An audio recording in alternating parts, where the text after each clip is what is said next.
حي على الفلاح.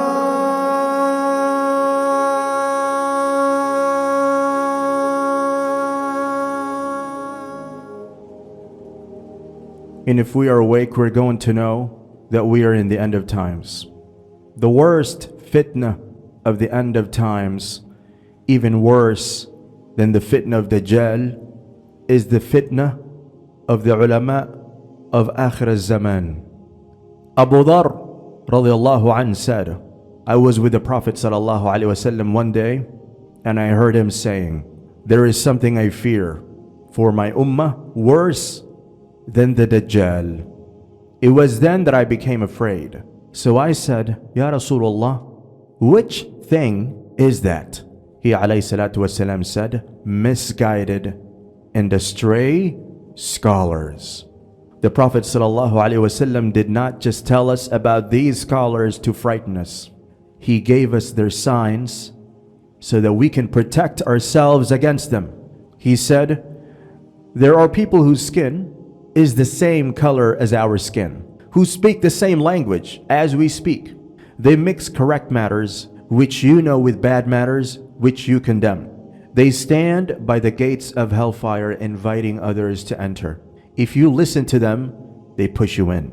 And he also said, sallallahu alaihi wasallam, there will appear in the end of times men who confuse the world with the religion, tricking the people in soft skins of sheep with words sweet as honey, but they will have the heart of a wolf. Allah will say, they want to defy me? I swear by myself, I will send a tribulation upon them that will leave the most forbearing amongst them astonished. What is Rasulullah sallallahu alaihi wasallam saying? It is pretty clear. The scholars of Akhir Az-Zaman, they bring fitna, and they mask that fitna in the clothes of guidance. They're going to look like you. They're going to dress like you. They're going to be familiar to you, but they're going to be presenting misguidance as guidance. The Prophet ﷺ is showing they are going to make it look very attractive. It is going to be soft like a sheepskin.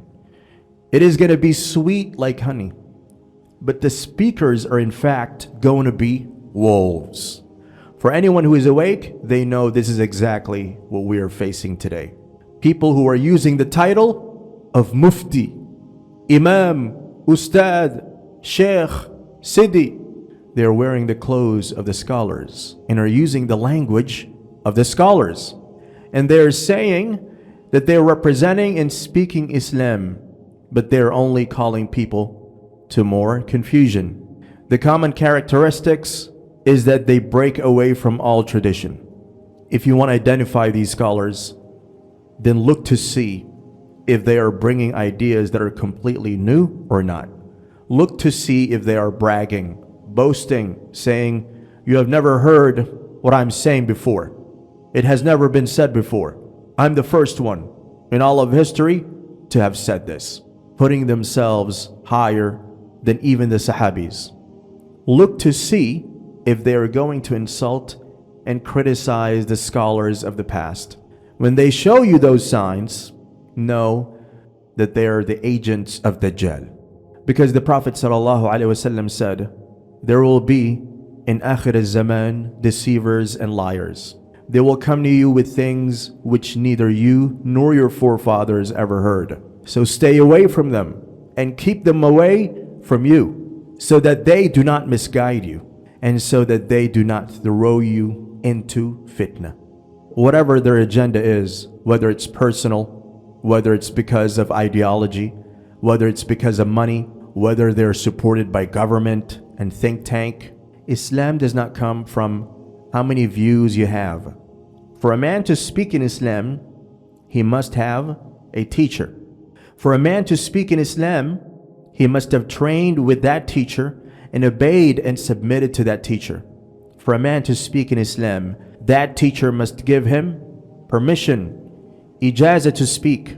The righteous ulama and awliya who passed before us, they left a very strict system that let only the qualified to give knowledge, and kept the mouths of the ignorant, egoistic ones closed. But today, we are finding that institutions are being founded on innovation. People are founding madrasas and universities and printing presses with the motto, everybody before us was wrong. We know better than everyone else, and we are right. This is modern manifestation that has been infecting the Ummah for centuries.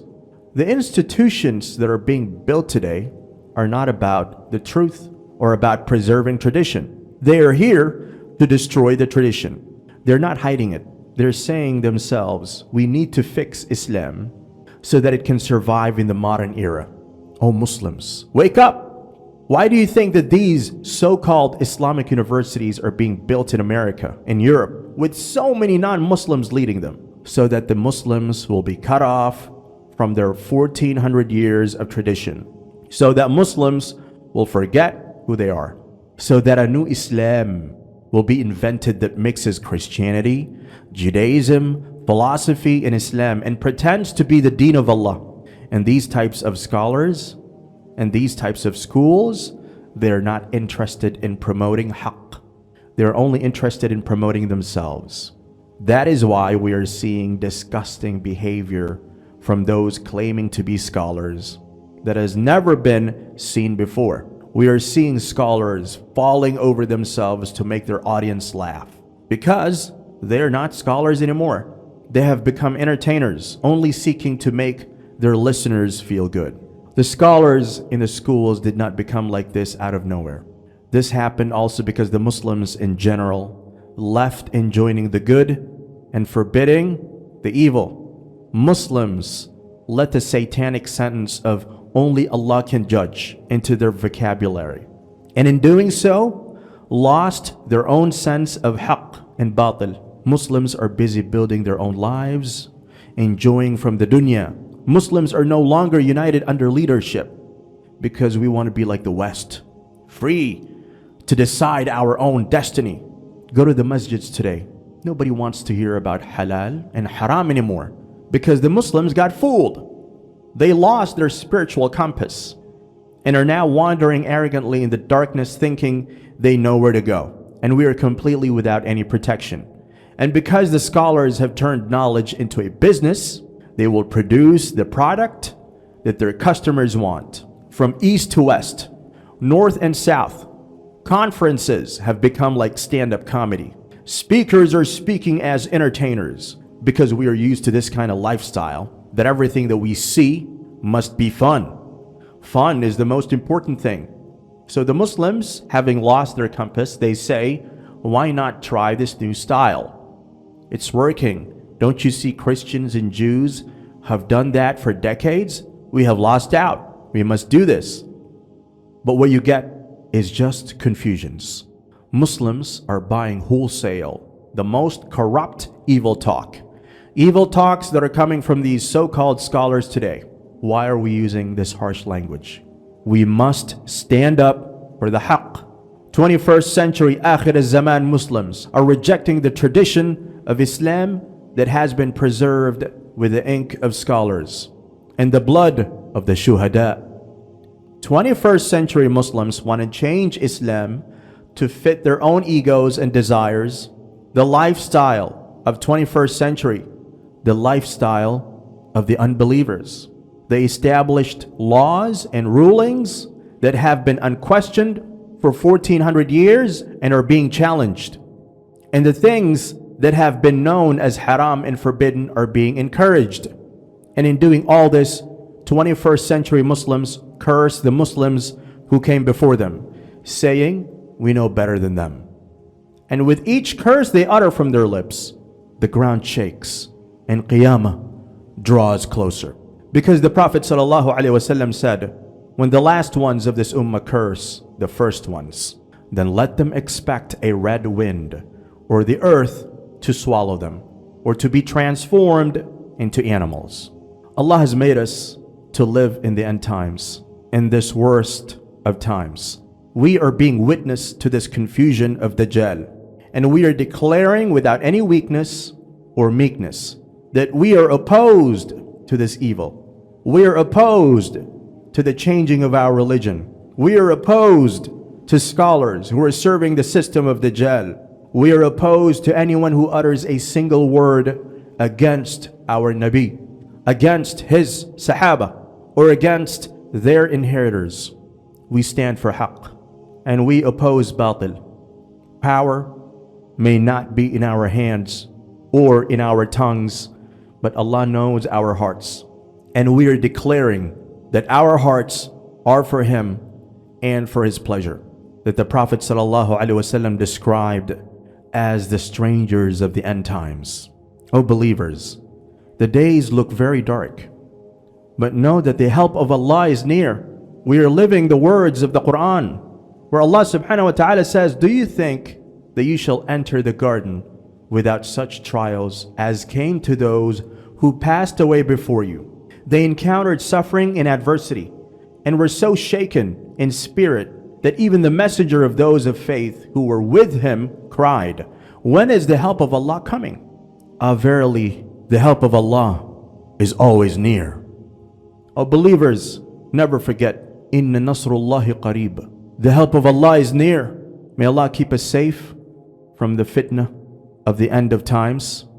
O Allah, this world will be over. Finished. We have reached the last stage. Isa alayhi salam will come to Syria. Allahu Akbar. The Dajjal will appear after the appearance of Mahdi. The Nabi Isa alayhi salam will descend to slay the Dajjal. Allahu Akbar. Ya Rab, we ask you for safety and protection from the fitna of the end of times.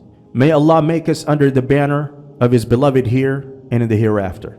Ya Allah, Ya Rabbi, keep us, our children, and loved ones safe. Ya Kareem, Ya Allah, Ya Rahim, Ya Allah, Ya Jaleel, Ya Allah, Ya Wadood. Ya Allah, forgive us and heal us.